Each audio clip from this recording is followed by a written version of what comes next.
A lot of this isn't going to make sense to you, and I'm sorry about that. I'm just going to start at the beginning, with the house.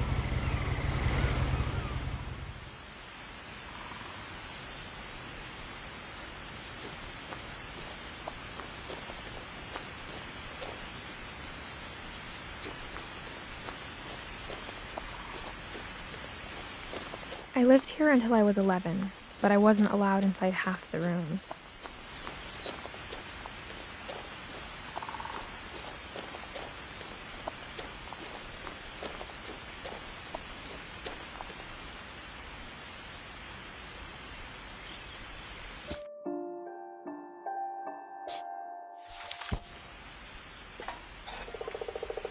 Inside the mailbox were bills from 7 years ago, marked urgent, open immediately.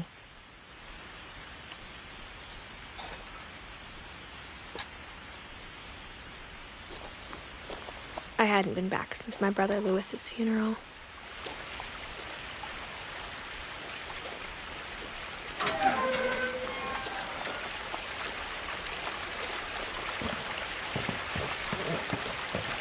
In her will, my mother left me a key, but didn't tell me what it unlocked. Maybe she thought I'd know, or she thought that the mystery would be enough to bring me back.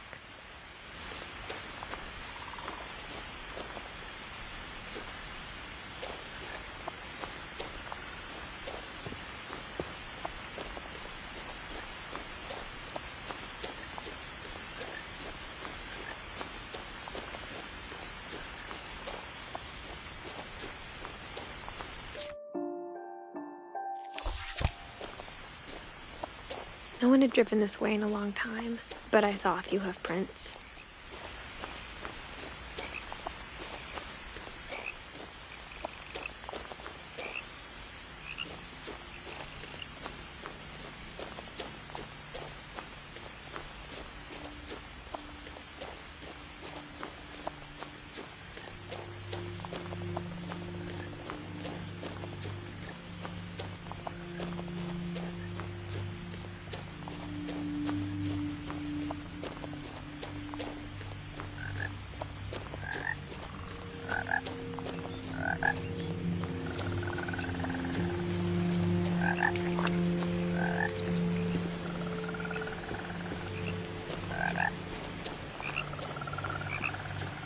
The truth is, even after I inherited the house, I never thought I'd come back to it. But now I had questions about my family that only the house knew the answers to.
The house was exactly like I remembered it, the way I'd been dreaming about it.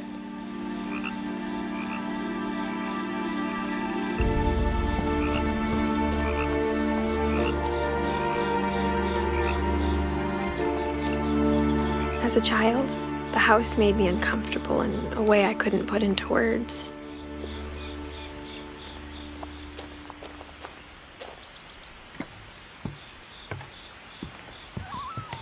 Now, as a 17-year-old, I knew exactly what those words were. I was afraid of the house.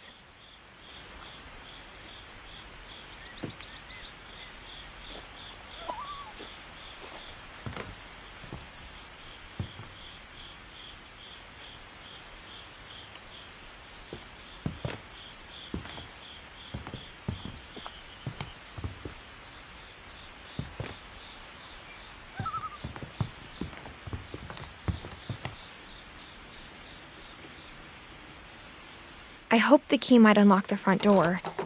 It didn't.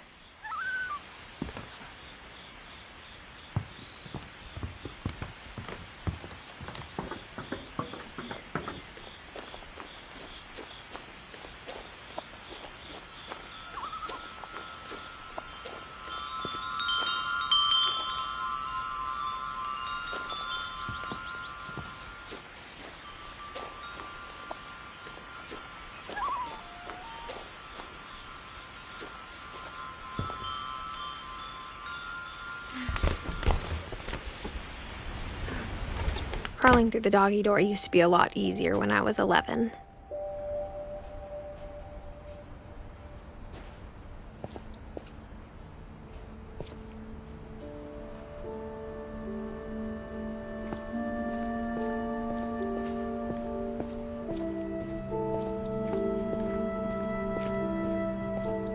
For the first time in years,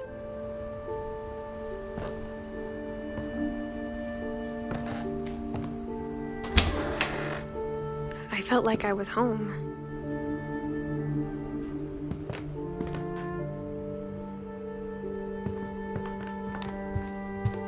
The table was still a wreck from the night we left.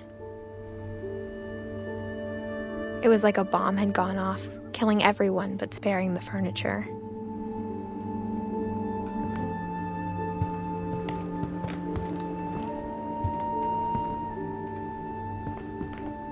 My mom was the only one of us who could imagine Great-Grandma Edie living in a nursing home.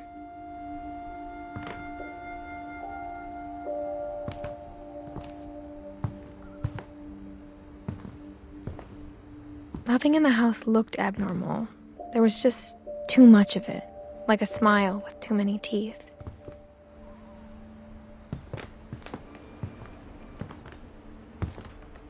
Even the fireplace had a story.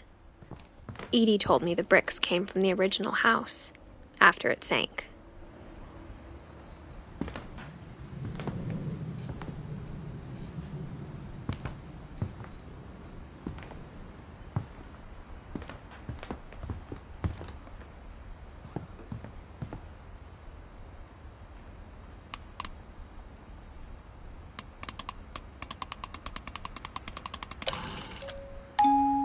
Great-Grandpa Sven built a music box for Barbara, along with the rest of the house.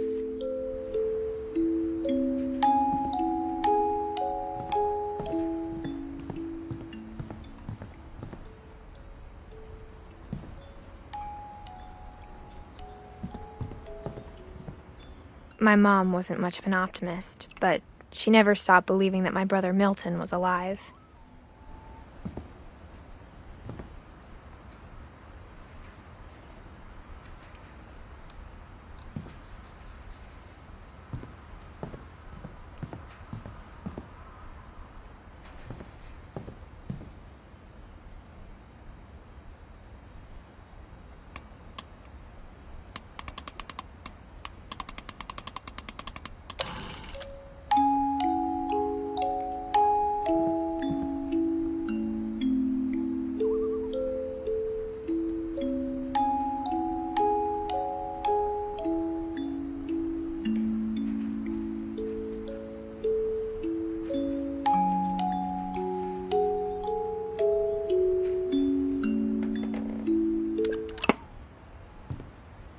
Mom always told me to stay out of the basement, so I wasn't too surprised when the key didn't fit.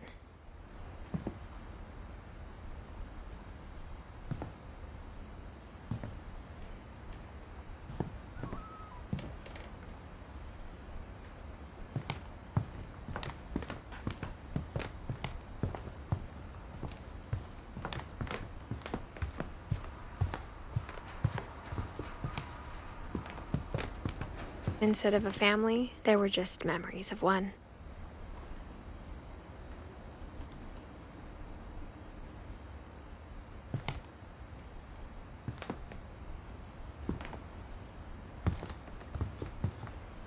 Only one restaurant would deliver to our house. We had Chinese a lot.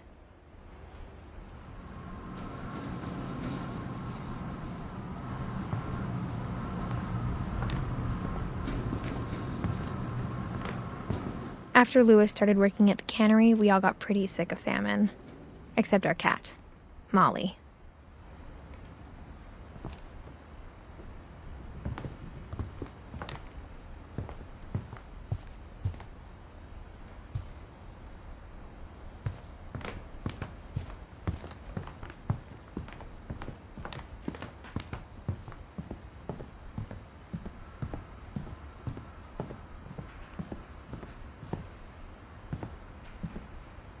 A lot of things got left behind in the whirlwind of that last night.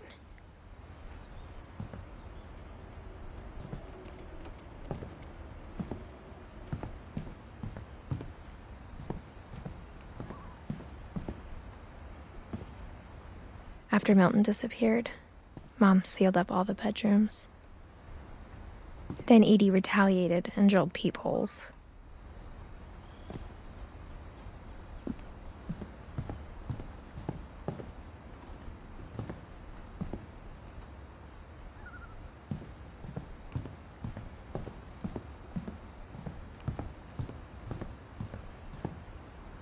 Whenever people ask me about my family, the first thing they always want to know about is Barbara.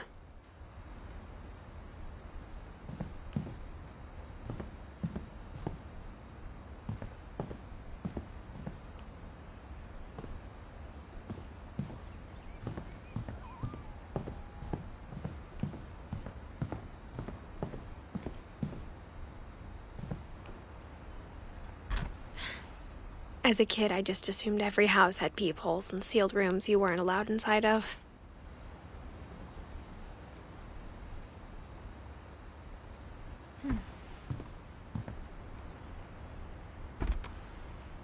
My Grandpa Sam spent 7 years sharing a room with his dead brother, Calvin.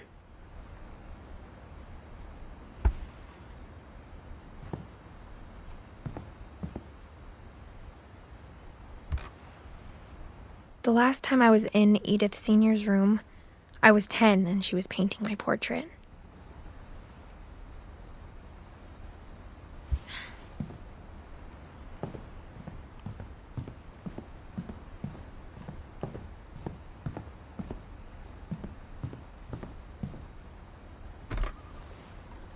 Molly always seemed like a girl I could imagine being friends with, if she hadn't died in 1947.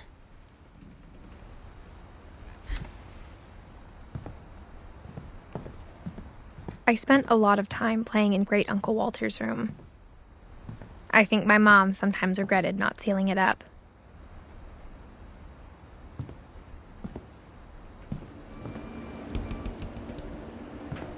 Louis told me there were secret passages, but I never believed him.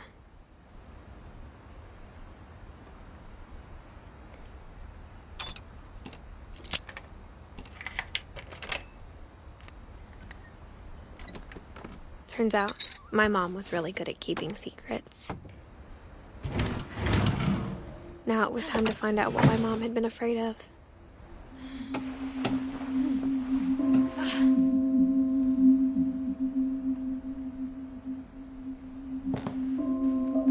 Reading this, maybe it sounds like I had a plan. From the paintings on the wall, it was clear my brother Milton had been here before me.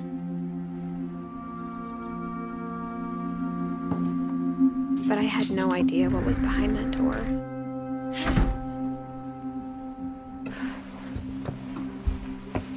Just like I had no idea where all this was gonna lead. I grew up looking at Molly's room through the peephole.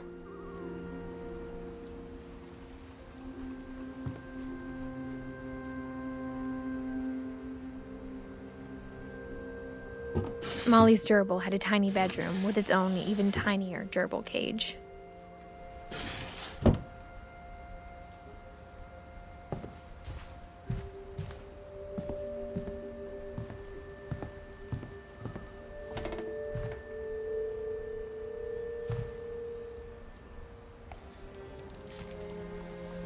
December 13th, 1947. Dear Diary, I'll be gone soon, but I wanted to tell somebody about what's gonna happen.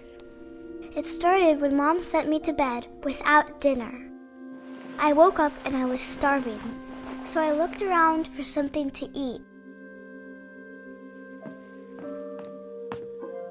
The gerbil food was dry, but I didn't mind it.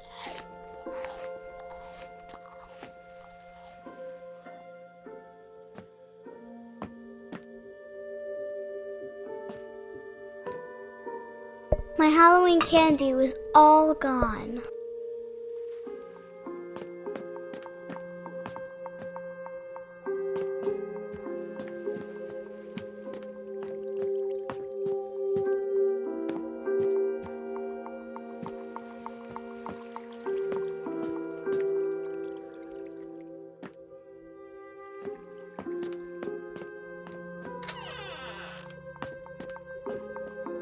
I kept eating and eating.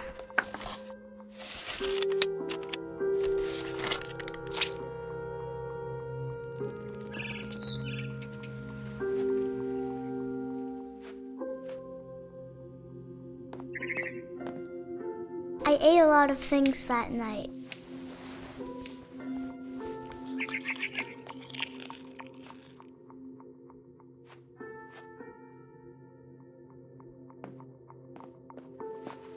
Then I heard chirping outside my window. It was a barn swallow going back to her nest. I reached out for her.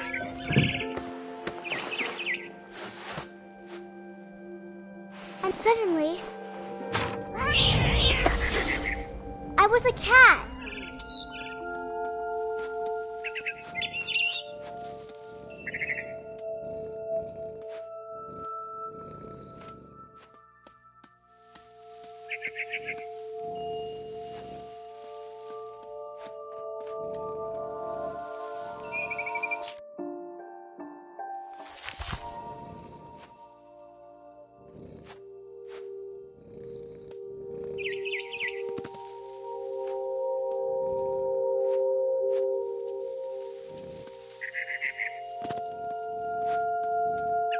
I tried to be quiet, but the bird was really scared.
I jumped and I almost got her.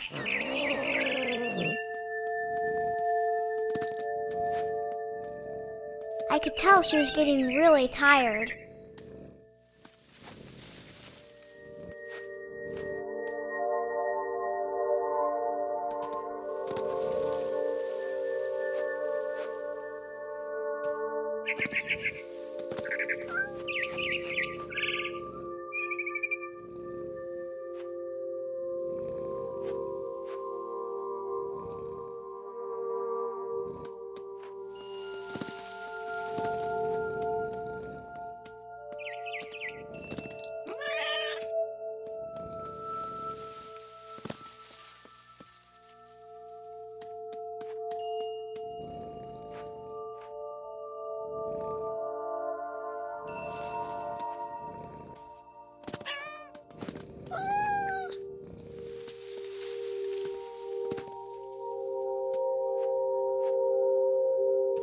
Now I was up in the big tree. I promised Dad I wouldn't climb it anymore. All I cared about was eating that mama bird.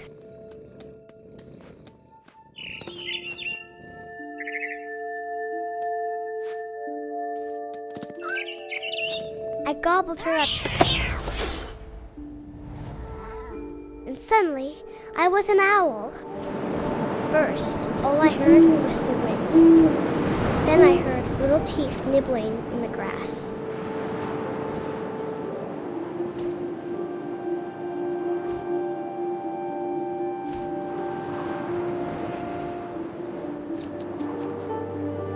Rabbits.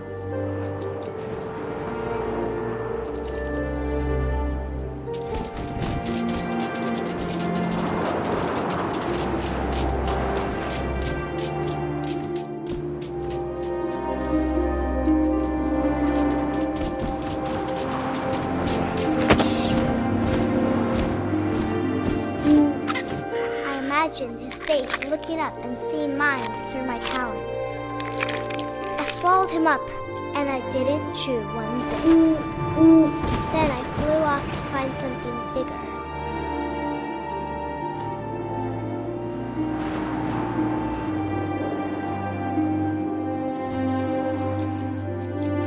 A mama rabbit.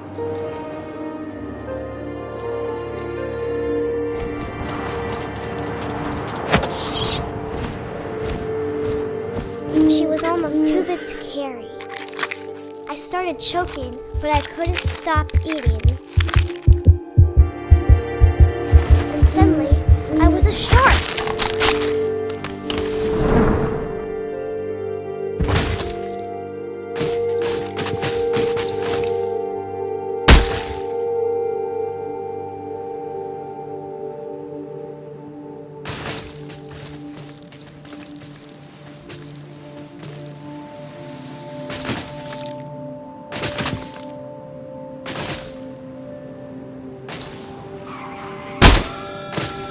I rolled off a cliff and into the ocean.